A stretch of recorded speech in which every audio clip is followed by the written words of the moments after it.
Hello friends, स्वागत है आप सभी का मेरे YouTube channel SV coaching classes पर। और जैसा कि हमने अपने पिछले वीडियो में राउल्ट के नियम को हमने डिस्कशन कर लिया था, यानी वहां पर जो हमने पढ़ लिया था वो आपके आदर्श और अनादर्श विलयन के बारे में डिस्कशन कर लिया था, यानी आइडियल और नॉन आइडियल सॉल्यूशन के बारे में इसके पहले की वीडियो में हमने डिस्कशन कर लिया था। वहां पर मैंने उन दोनों के डिफरेंस के बारे में आपको पढ़ा दिया था, बता दिया था, समझा भी दिया था। और वहीं से एक पॉइंट निकल करके आया था धनात्मक और ऋणात्मक विचलन का, है ना, कि हमारा क्या होता है, जो अनादर्श विलयन होता है वो राउल्ट के नियम का पालन नहीं करता है। अनादर्श विलयन क्या करता है, राउल्ट के नियम का पालन नहीं करता है। तो अगर अनादर्श विलयन राउल्ट के नियम का पालन नहीं करता है तो उससे दो स्थितियां बन सकती हैं। अगर राउल्ट के नियम के बराबर वो नहीं है तो या तो क्या होगा, अनादर्श विलयन राउल्ट के नियम से ज्यादा हो जाएगा, या फिर अनादर्श विलयन राउल्ट के नियम से कम हो जाएगा।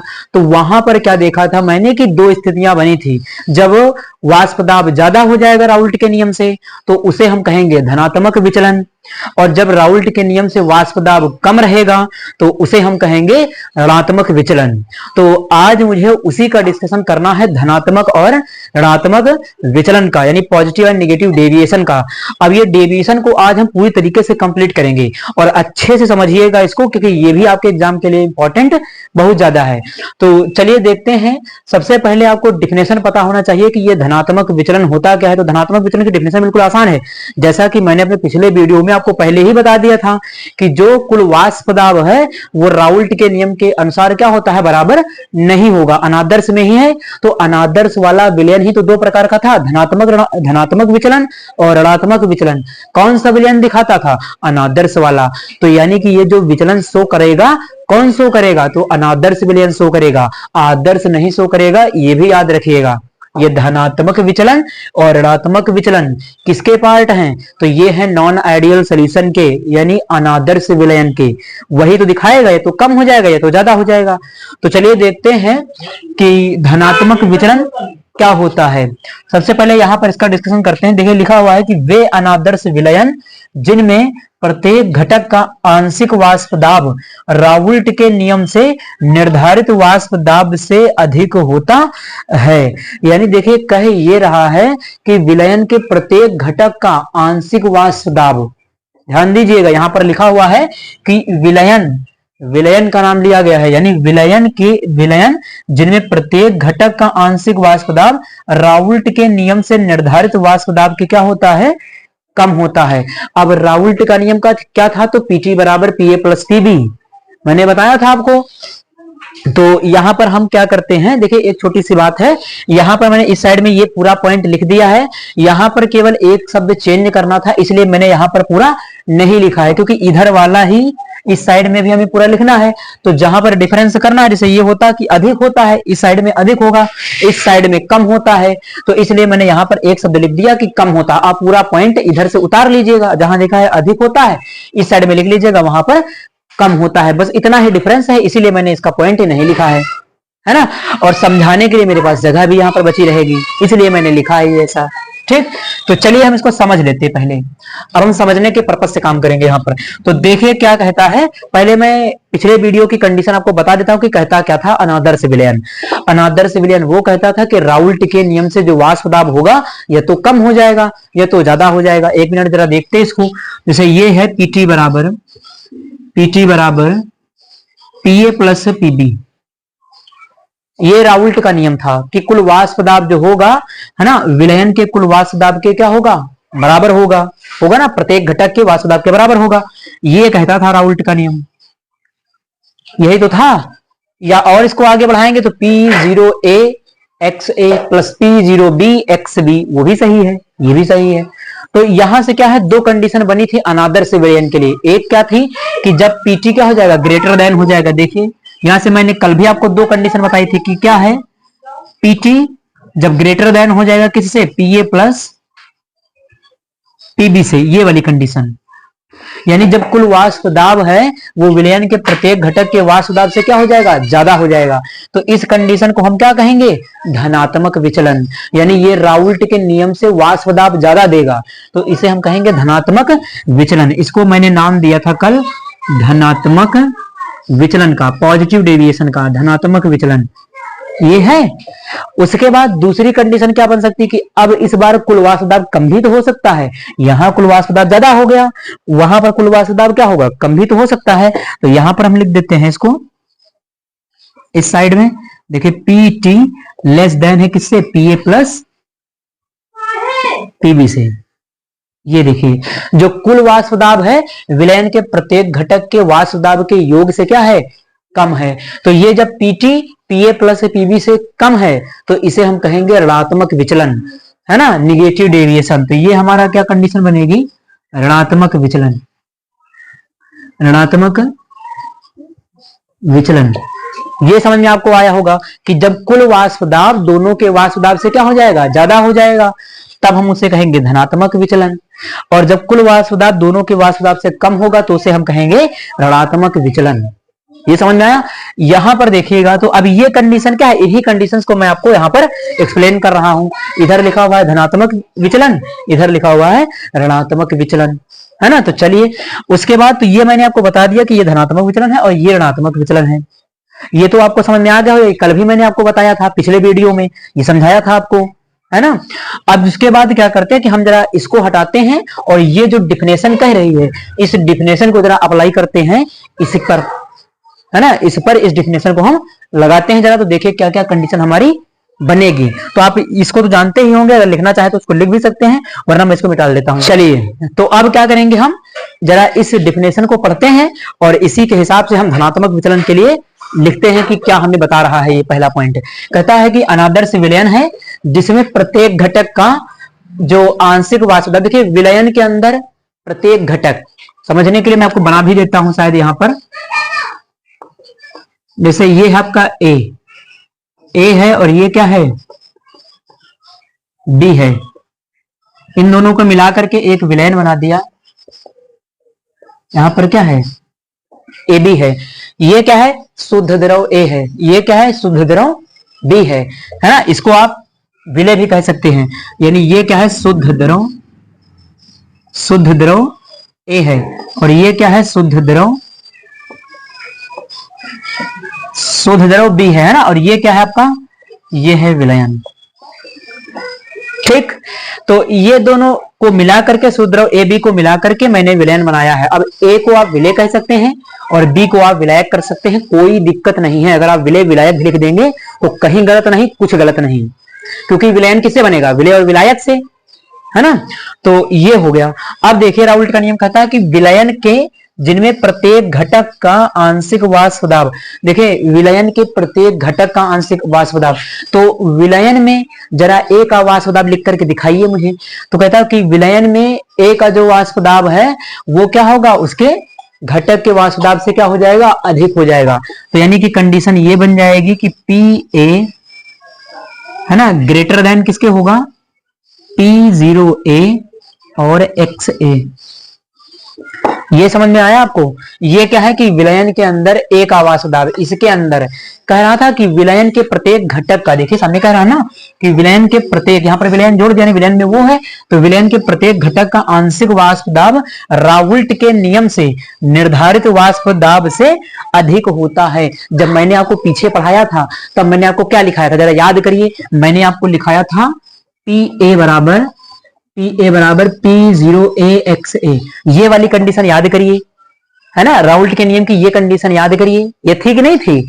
विलयन के जो अंदर वाष्प दाब है वो शुद्ध अवस्था में वाष्प दाब और मोल प्रभाज के गुणनफल के क्या होता है, बराबर होता है ना। ये कहां था, शुद्ध विलयन का वाष्प दाब, ये शुद्ध विलय का वाष्प दाब या शुद्ध द्रव ए का वाष्प दाब है और ये उसका मोल प्रभाज है। तो ये वाली कंडीशन मैंने आपको पिछले वीडियो में करवाई थी राउल्ट के नियम में, है ना।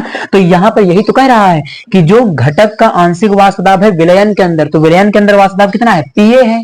देखिए यहां पर था, ये पीए हो गया और ज्यादा होगा किससे, तो शुद्ध अवस्था में उसके घटक के वाष्प दाब से। तो देखिए शुद्ध अवस्था में क्या, P0AXA बन जाएगा कि नहीं बन जाएगा। धनात्मक के लिए पीए ज्यादा होगा इसकी कंपैरिजन में।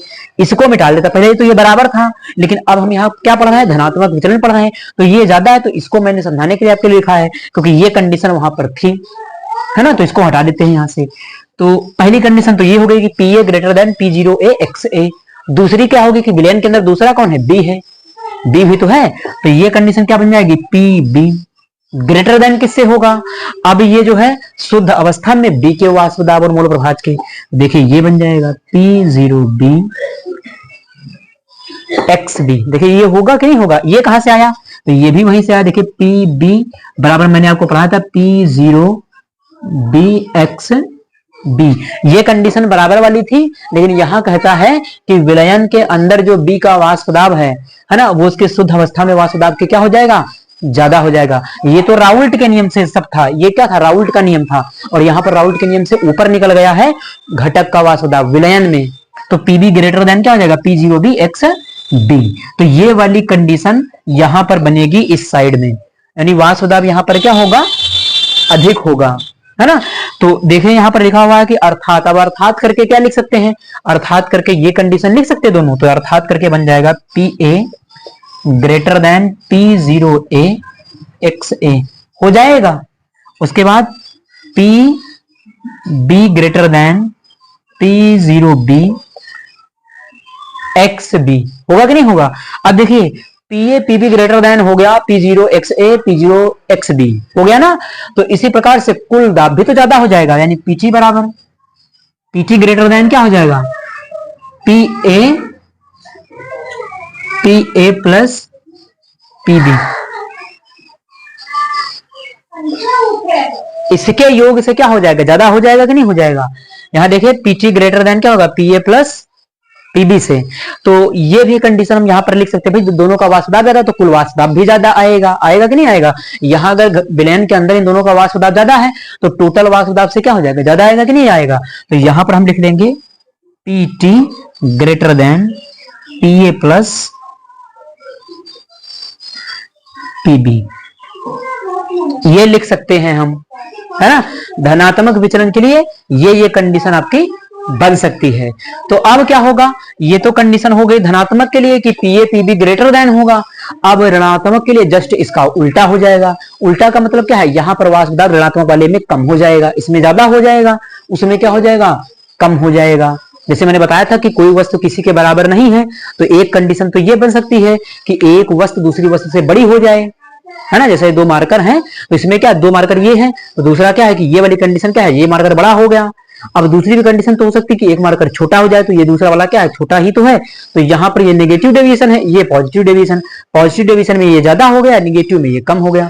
तो अब हम क्या करेंगे, ऋणात्मक विचलन के लिए ऐसे ही इक्वेशन बना सकते हैं, लिख सकते हैं। तो चलिए इसका आप स्क्रीनशॉट ले लीजिए, फिर मैं आपको ऋणात्मक विचलन के लिए बता देता हूं। चलिए ऋणात्मक विचलन के लिए देखते हैं क्या है। अब ऋणात्मक विचलन के लिए जस्ट उल्टा हो जाएगा, यहां पर जो विलयन के प्रत्येक घटक का जो वाष्प दाब है वो क्या हो जाएगा कि शुद्ध वाले से कम हो जाएगा। ऋणात्मक है ना, ऋणात्मक का मतलब माइनस, माइनस का मतलब कम।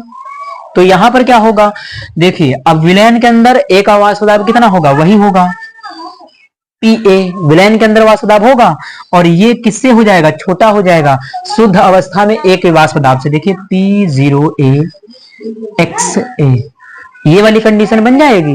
ऋणात्मक के लिए जस्ट उल्टा है दूसरे का, और B के लिए, PB के लिए क्या होगा, ये PB हो गया और ये लेस देन, अब दोनों लेस देन होंगे। ये किससे लेस देन होगा, P0B और यहां पर XB। ये कहां से आया, ये आया है PA बराबर P0A XA, मैंने आपको राउल्ट का नियम दिखाया था, आप वहां देख सकते हैं एक बार कि ये मैं कहां से लिख रहा हूं। या ये आप ऐसे भी समझ सकते हैं कि ये विलयन का वाष्प दाब है, यहां पर विलयन में जो घटक हैं A और B, उनका वाष्प दाब कम होगा शुद्ध वालों की तुलना में, शुद्ध वालों की तुलना में। देखिए शुद्ध का ये था, ये शुद्ध है, इसका वाष्प दाब कितना है, P0A है, ये शुद्ध है, इसका वाष्प दाब कितना है, P0B है। इसका मोलंश कितना होगा, XA, इसका मोलंश कितना होगा, XB, है ना। तो यहां पर ये दोनों कंडीशन में क्या है कि PA और PB जो विलयन के अंदर है वो शुद्ध वाले से वाष्प दाब से क्या हो जाएगा, कम हो जाएगा, क्योंकि शुद्ध वाला ज्यादा होगा तभी तो ऋणात्मक विचलन दिखाएगा, ये शो करेगा, है ना। तो यहां पर क्या होगा कि PA और PB हो जाएगा। इसी प्रकार से हम क्या लिख सकते हैं, इसी प्रकार से क्या लिख सकते हैं, इसी प्रकार से ये लिख सकते हैं कि PT लेस देन क्या हो जाएगा, देखिए PT लेस देन हो जाएगा PA प्लस PB से, ये वाली कंडीशन। है ना। ऋणात्मक विचलन के लिए ये वाली आपकी तीनों कंडीशन बनेंगी, इसमें कोई दिक्कत समस्या नहीं है। देखिए यहां पर क्या था कि जो धनात्मक वाला विचलन था उनमें शुद्ध अवस्था में जो वाष्प दाब है वो कम था विलयन की तुलना में, है ना, विलयन का ज्यादा था शुद्ध वाले की तुलना में, तो हमें धनात्मक विचलन मिला, है ना। यहां पर क्या है कि विलयन का जो वाष्प दाब है, विलयन में प्रत्येक घटक का जो वाष्प दाब है वो शुद्ध अवस्था में उस घटक के वाष्प दाब के क्या है, लेस देन है, कम है उससे, इसलिए यहां से ये वाली कंडीशन बन जाएगी। तो इस प्रकार से पहला पॉइंट जो था, यहां पर देखिए मैंने पॉइंट थोड़ा सा लिखा था कि कम होता है, क्योंकि पूरा पॉइंट यही लिखना है ना। यहां पर अधिक होता है, इस साइड में लिखेंगे वहां पर कम होता है। तो ये बात आपको समझ में आ गई होगी दोनों की, पहला पॉइंट आपको क्लियर हो गया होगा। आप इसका स्क्रीनशॉट ले लीजिए, फिर मैं इसके अगले पॉइंट पर डिस्कशन करता हूं आपसे। तो चलिए डिस्कशन कर लेते हैं अगले पॉइंट्स का। पॉइंट नंबर फर्स्ट आपको क्लियर हो गया होगा, सेकंड की हम बात करते हैं। सेकंड देखिए क्या कहता है, धनात्मक विचलन में कहता है इसमें विलय व विलायक के बीच आकर्षण विलयन के आकर्षण से अधिक होता है। यानी इस साइड में दूसरे पॉइंट में आपका कहता है धनात्मक विचलन में कि इसमें विलय और विलायक के बीच का जो आकर्षण है वो विलयन के आकर्षण से क्या होता है, अधिक होता है। जरा डायग्राम बना करके इसको समझ लेते हैं कि ये क्या कहता है ना। तो इस साइड में मैं देखिए मैंने फिर यहाँ पर कम होता है एक ही शब्द लिखा है, क्योंकि इधर वाला पूरा नोट करना है, जहां पर लिखा है इधर अधिक होता है, इस साइड में लिखना है आपको कम होता है, इसलिए मैंने इधर का पॉइंट पूरा नहीं लिखा है, आप लिख लीजिएगा, ठीक। चलिए तो हम इसको यहां समझ लेते हैं। क्या कह रहा है कि विलय व विलायक के बीच आकर्षण, हम बना लेते हैं डायग्राम छोटा सा।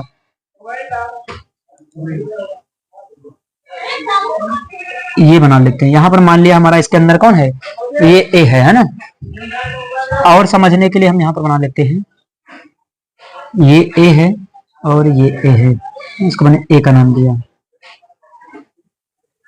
ये ए है, और इसमें हम बना लेते हैं कि बी।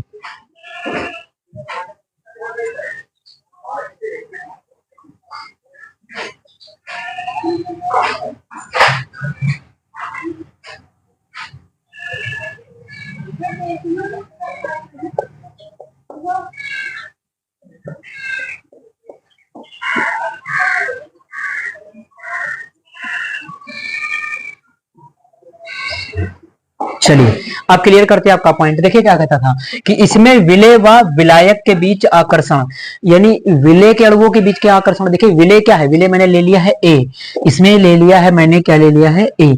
तो कहता है कि जो विलय के अणुओं के बीच आकर्षण है, इसमें क्या है विलय ए है, तो ए और ए के बीच जो आकर्षण है ये, और ये क्या है विलायक है बी, मैंने मान लिया कि बी क्या है, विलायक है। तो यहां पर देखिए बी है, तो कहता है कि इन दोनों के बीच का जो आकर्षण है, विलय के अणुओं के बीच का आकर्षण, यानी ए और ए के बीच का आकर्षण, फिर विलायक यानी बी और बी के बीच के अणुओं का जो आकर्षण है वो क्या होता है, ज्यादा होता है। किससे, विलयन में ए व बी के आकर्षण से। देखिए यही तो कह रहा है ना, कि विलय व विलायक के बीच आकर्षण, विलय कौन है, ए है, विलायक कौन है, बी है, तो इन दोनों के बीच ज्यादा आकर्षण होगा। किसकी तुलना में, तो विलयन में ए और बी के बीच की तुलना में, या विलयन की तुलना में इनमें आकर्षण ज्यादा होगा, इसमें आकर्षण क्या होगा, कम होगा। अब जरा एक दिमाग लगाइए, आप क्या लगाइए, इसमें अगर ज्यादा आकर्षण है, अगर इसमें आकर्षण ज्यादा है तो इसकी वाष्प कम बनेगी, इसमें भाप कम बनेगी। देखिए यहाँ पर क्या है, यहाँ पर वेपर प्रेशर वाष्प दाब कम बनेगी, क्योंकि जब इसमें अणुओं के बीच आकर्षण है, अणु एक दूसरे को आकर्षित करते हैं, एक दूसरे से जुड़े हुए हैं, तो वो टूटेंगे नहीं, और टूटेंगे नहीं तो ऊर्जा वाष्प दाब बनेगी नहीं। तो जब वाष्प दाब बनेगी नहीं तो वाष्प आएगी नहीं ज्यादा। तो यहाँ पर क्या है कि आकर्षण ज्यादा है तो वाष्प दाब क्या होगा, कम होगा। यहाँ आकर्षण ज्यादा है तो वाष्प दाब क्या होगा, कम होगा। यहाँ आकर्षण कम है तो यहाँ वाष्प दाब क्या होगी, ज्यादा होगी। यानी विलयन के अंदर वाष्प दाब क्या होगी, ज्यादा होगी, होगी ना। अभी पहला पॉइंट मैंने यही डिस्कशन किया था आपसे। तो यहाँ आकर्षण ज्यादा तो वाष्प दाब यहाँ कम, यहाँ आकर्षण ज्यादा तो वाष्प दाब कम, और यहाँ पर आकर्षण कम तो वाष्प दाब क्या होगा, अधिक होगा, ज्यादा होगा। अब यहाँ पर देखिए ये विलयन के अंदर ए और बी का वाष्प दाब ज्यादा होगा, है ना। तो जो हमारा सेकंड पॉइंट कह रहा था वो कह रहा था यही। उसके बाद इधर देख लेते, यहां पर कह रहा था कि इसमें अधिक होता है, तो ये कंडीशन तो मैंने बता दिया आपको धनात्मक के लिए। ऋणात्मक के लिए क्या होगा, तो ऋणात्मक के लिए जस्ट इसका उल्टा हो जाएगा। उल्टा क्या होगा, यहां पर क्या हो जाएगा, इसमें आकर्षण कम हो जाएगा, इसमें आकर्षण कम हो जाएगा ना, इसमें आकर्षण कम, इसमें आकर्षण कम होगा ना। यानी यहां पर हम मान लेते हैं निगेटिव के लिए, ऋणात्मक के लिए यहां पर आकर्षण क्या हो गया, यहां पर आकर्षण कम हो गया, यहां पर आकर्षण कम हो गया, इसमें भी क्या हो गया, आकर्षण कम हो गया। इन दोनों में क्या है, इन दोनों के अणुओं के बीच आकर्षण कम हो गया, तो यहां आकर्षण कम हो गया, तो यहां आकर्षण क्या हो जाएगा, बढ़ जाएगा, ज्यादा हो जाएगा, है ना। तो यहां देखिए क्या लिखा था, आकर्षण से अधिक होता है, तो यहां पर क्या है, इनके बीच आकर्षण कम होता है, तो यहां आकर्षण कम होगा, यहां आकर्षण क्या हो जाएगा, ज्यादा हो जाएगा। यानी अब क्या होगा, यहां की वाष्प दाब, इन दोनों की जो वाष्प दाब है क्या है, वो ज्यादा होगी। यानी इस विलय के अंदर वाष्प दाब ज्यादा बनेगी और बी के अंदर वाष्प दाब क्या होगी, ज्यादा बनेगी, और विलयन की जो वाष्प दाब है वो क्या हो जाएगा, कम हो जाएगा। यही तो था आपका ऋणात्मक विचलन, था कि नहीं था। तो यहां पर आकर्षण कम, यहां पर आकर्षण कम, और यहां पर आकर्षण अगर लिखना चाहेंगे तो क्या होगा, यहां पर आपका आकर्षण क्या हो जाएगा, यहां पर आपका जो आकर्षण है वो अधिक हो जाएगा, इसमें आकर्षण कम, इसमें आकर्षण कम, यहां पर आकर्षण विलयन के अंदर क्या हो जाएगा, ज्यादा हो जाएगा। तो ये कंडीशन बन जाएगी ऋणात्मक विचलन के लिए। तो सेकंड पॉइंट आप यहां से इसको लिख सकते हैं। उसके बाद आप इस सेकंड पॉइंट का स्क्रीनशॉट ले लीजिए, फिर मैं आपको अगले पॉइंट भी बताता हूं। तो आपने इसका स्क्रीनशॉट ले लिया होगा। अब देखिए हम यहीं से बात कर लेते हैं आगे की, जरा आगे की क्या करना है, तीसरा पॉइंट, थर्ड। देखिए यहां पर क्या है, पहले हम बात कर लेते हैं धनात्मक के केस में, यहां से इसको हटाते हैं। पहले हम यहां पर इसी फिगर में हम धनात्मक के लिए समझ रहे हैं, अभी ऋणात्मक के लिए नहीं, पहले धनात्मक के लिए समझेंगे फिर ऋणात्मक के लिए समझेंगे, ठीक। तो यहां पर हम समझ लेते हैं धनात्मक के लिए। धनात्मक के लिए क्या होगा, देखिए यहां पर अभी धनात्मक वाली कंडीशन हम यहां लिख देते हैं, धनात्मक की कंडीशन ले रहे हैं, ठीक। तो यहां पर देखिए धनात्मक में क्या था कि इसके अणुओं के बीच आकर्षण ज्यादा होगा, यानी अब क्या होगा, आकर्षण ज्यादा होगा, यहां आकर्षण ज्यादा होगा, है ना। यहां आकर्षण, इसके अणुओं के बीच आकर्षण ज्यादा, इसके अणुओं के बीच आकर्षण ज्यादा, और यहां आकर्षण क्या होगा, कम होगा। ये कंडीशन है धनात्मक विचलन की, ठीक। तो यहां आकर्षण ज्यादा है, यहां आकर्षण ज्यादा है, तो यहां आकर्षण ज्यादा है तो इसमें वाष्प भी कम बनेगी। तो जब इसमें आकर्षण ज्यादा है तो यहां आयतन क्या होगा, कम होगा, और यहां पर आकर्षण कम है तो इसमें वाष्प ज्यादा बनेगी, इसमें वाष्प दाब ज्यादा बनेगा, इसमें भाप ज्यादा बनेगी। तो जब यहां पर आकर्षण कम होगा तो इसमें अणु तेजी के साथ दूर दूर गति करेंगे, तो जब दूर दूर गति करेंगे तो यहां पर जो आयतन परिवर्तन होगा वो क्या हो जाएगा, आयतन परिवर्तन धनात्मक होगा, होगा कि नहीं होगा।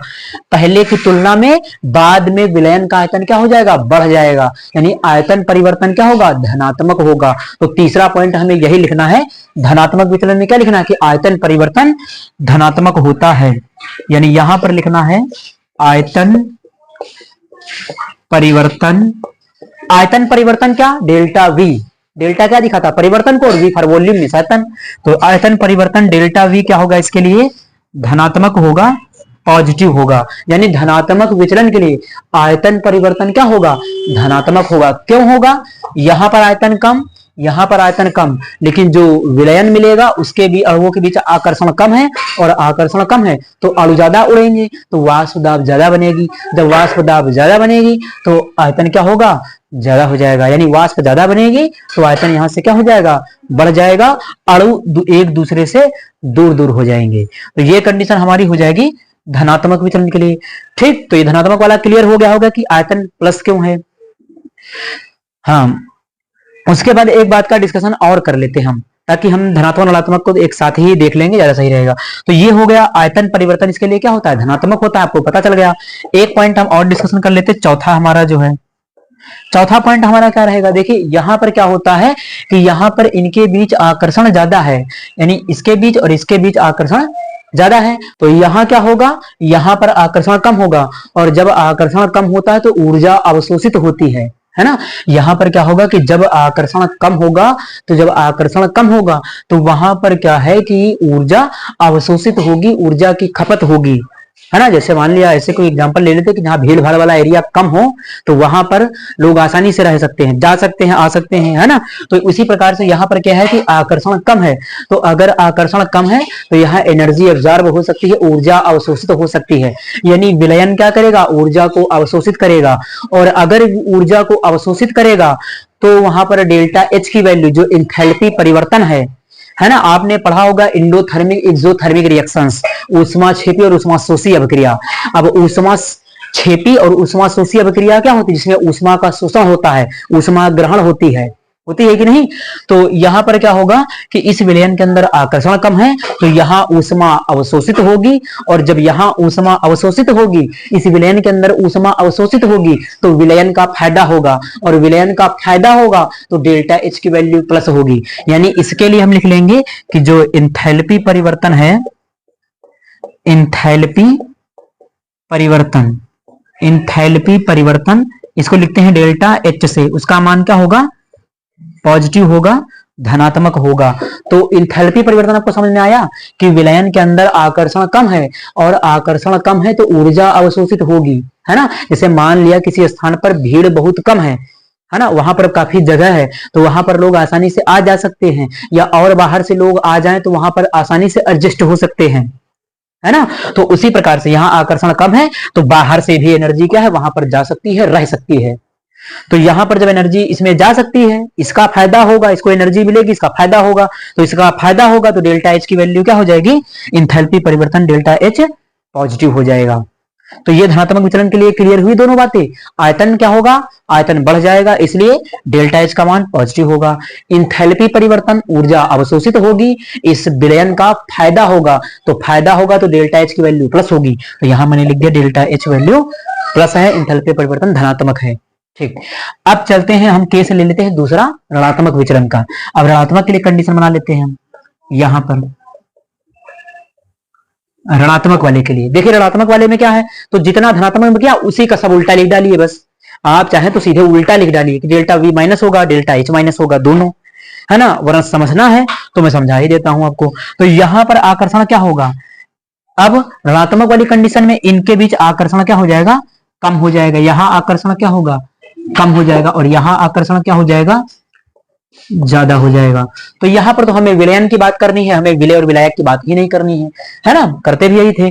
उसके बाद तो आकर्षण यहां कम है, यहां कम है, तो आकर्षण यहां कम है, तो ये तो विलय विलायक हो गए, इनकी बात तो हो गई। विलयन पर मेन बात तो विलयन पर चलती है ना, क्योंकि विलयन ही तो है, आदर्श अनादर्श विलयन, विलय विलायक तो है ही नहीं। विलयन के बारे में पढ़ेंगे। तो यहां पर देखिए क्या, विलयन में आकर्षण ज्यादा है, तो अगर यहां पर आकर्षण ज्यादा है, अणु एक दूसरे से बंधे हुए हैं, तो यहां पर क्या होगा कि जब आकर्षण ज्यादा होगा तो ऊर्जा क्या होगी, निष्कासित होगी, ऊर्जा बाहर निकलेगी, है ना।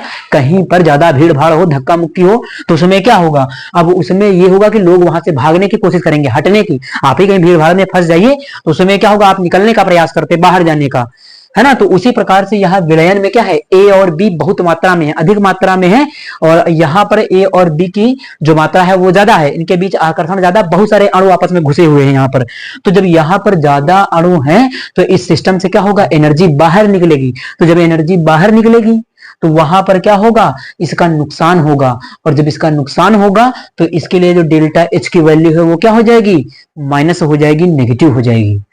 ठीक, उसके बाद एक चीज और देखिए, जब आकर्षण बढ़ गया, तो जब आकर्षण बढ़ गया तो अणु पास पास आ जाएंगे, तो जब अणु पास पास आ जाएंगे तो आयतन सिमटकर छोटा हो जाएगा, यानी आयतन घटकर छोटा हो जाएगा, या आयतन घटकर कम हो जाएगा। हो जाएगा कि नहीं हो जाएगा, आकर्षण बढ़ेगा, है ना। आप रस्सी से किसी को बांध दीजिए, वहां पर एक साइड में वो रहे, एक साइड में आप रहे, आप उसको खींच लीजिए तो उसका आयतन क्या होगा, कम हो जाएगा कि नहीं, वो आपके पास आ जाएगा। तो उसी प्रकार से इसकी कंडीशन है, होगा कि नहीं होगा। तो यहाँ पर आकर्षण ज्यादा है तो इसका जो आयतन है वो क्या हो जाएगा, कम हो जाएगा, और ऊष्मा में जो परिवर्तन है या एंथैल्पी परिवर्तन डेल्टा एच क्या हो जाएगा, यहां से ऊष्मा बाहर निकलने लगेगी। तो जब बाहर निकलने लगेगी तो इस विलयन का नुकसान होने लगेगा, और विलयन का नुकसान होगा तो डेल्टा एच की वैल्यू नेगेटिव हो जाएगी। तो यहां पर क्या होगा, नंबर 4 में यहीं पर लिख देता हूं, इसके लिए भी डेल्टा जो v की वैल्यू है वो क्या हो जाएगी, नेगेटिव हो जाएगी, और थर्ड पॉइंट था ये, और इसके लिए जो डेल्टा एच की वैल्यू है वो क्या हो जाएगी आपकी, निगेटिव हो जाएगी, यानी ऋणात्मक विचलन की डेल्टा वी भी माइनस है और डेल्टा एच भी माइनस है ना। तो ये आपके जो 4 पॉइंट थे धनात्मक और ऋणात्मक विचलन का, वो मैंने आपको एक्सप्लेन कर दिया है। अब मुझे आपको इनका ग्राफ समझाना है कि इनका ग्राफ कैसे बनता है। तो आप इसका स्क्रीनशॉट ले लीजिए, फिर मैं आपको इनके ग्राफ बना करके बता देता हूं। तो यहां पर देखिएगा, अब क्या है कि ये एक्स ए कितना है 0 है, और यहां पर एक्स ए कितना है 1 है।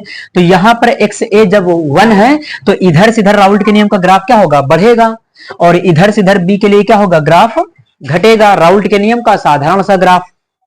ठीक, उसके बाद हमें दिखाना है धनात्मक विचलन, तो आप इन लाइनों से ऊपर दिखा दीजिए वाष्पदाब की लाइन, वो बन जाएगा धनात्मक विचलन का। तो सभी के लिए, बी के लिए मैंने ऊपर डॉट बना दिया, ए के लिए ऊपर डॉट बना दिया, बी के लिए फिर यहां डॉट बना दिया, और ये हमारा बन गया धनात्मक विचलन का। 1 मिनट के लिए जरा मैं इसको मिटाता हूं, इसको आपको समझाता हूं। यहां से ये है, तो पहले हम यहां पर राउल्ट के नियम का ग्राफ बनाएंगे सबसे पहले। तो हम चलिए, एक्स ए यहां कितना है 0 है, यहां कितना है 1 है, तो ये ग्राफ बढ़ेगा ना ऊपर की ओर। तो ये क्या होगा, क्योंकि 0 से 1 हो रहा तो बढ़ रहा है, तो यहां से ये हो जाएगा, ये थोड़ा सा हो सकता है कि तिरछा वगैरह हो जाए, तो आप इसको सही कर लीजिएगा। ये हो रहा, ये बन गया एक्स ए के लिए ग्राफ, ये बनेगा ऊपर की ओर। अब बी का वाष्प दाब क्या रहा, तो बी का मोल अंश घट रहा है, तो जिसका मोल अंश घटेगा उसका वाष्प दाब भी तो घटेगा। जब उसका मोल ही नहीं होगा, उसकी क्वांटिटी, उसकी मात्रा ही नहीं होगी, तो उसका वाष्प दाब भी क्या हो जाएगा, बिल्कुल कम हो जाएगा। तो यहाँ एक्स बी 1 है, यहाँ तो कुछ था लेकिन यहाँ घट गया, तो ये क्या हो जाएगा, यहां से ये घट जाएगा, ये बना दिया। ये किसका ग्राफ है, राउल्ट के नियम का। अब इसमें मुझे ऋणात्मक विचलन दिखाना है, तो ये लाइनें किसके दिखा रहे हैं, ये दिखा रहे हैं राउल्ट के नियम को। अगर इतना छोड़ दिया तो ये राउल्ट के नियम का ग्राफ है, ठीक। और यहां पर इन दोनों को मिला भी लीजिए, ये क्योंकि जब शुद्ध शुद्ध का मिलाते हैं तो विलयन का वाष्प दाब आता है, तो इसको मैंने मिला दिया। ये टोटल विलयन की लाइन है, ये टोटल विलयन के वाष्प दाब की लाइन है, ये पी बी के वाष्प दाब की लाइन, शुद्ध द्रव बी के वाष्प दाब की लाइन है ना, ये ए के वाष्प दाब की लाइन है, ठीक। तो अब क्या करेंगे कि हमें ऋणात्मक विचलन दिखाना है, तो ऋणात्मक विचलन के इन लाइनों से नीचे की ओर ग्राफ बनाना होगा, यानी नीचे की ओर शो करना होगा। जैसे यहां पर देखिए ये लाइन बनी हुई है, तो हम इसके नीचे बना देंगे ऐसे, ये हो जाएगा। इस बार में नीचे होगा, यहां भी क्या होगा, ये नीचे होगा, नीचे की साइड में इधर हो जाएगा, ये ऐसे ये हो जाएगा। वैसे विलयन के लिए भी वाष्प दाब क्या हो जाएगा, ये लाइन ऋणात्मक विचलन के लिए ये। तो आप देख रहे होंगे अंतर, इसमें डॉट वाली लाइन ऊपर है राउल्ट के नियम से, तो ये धनात्मक विचलन है। इसमें राउल्ट के नियम से डॉट वाली जो लाइन बनाई है वो क्या है, नीचे है, तो ये ऋणात्मक विचलन है। तो ये धनात्मक विचलन और ये ऋणात्मक विचलन है ना, आपको क्लियर हो गया होगा।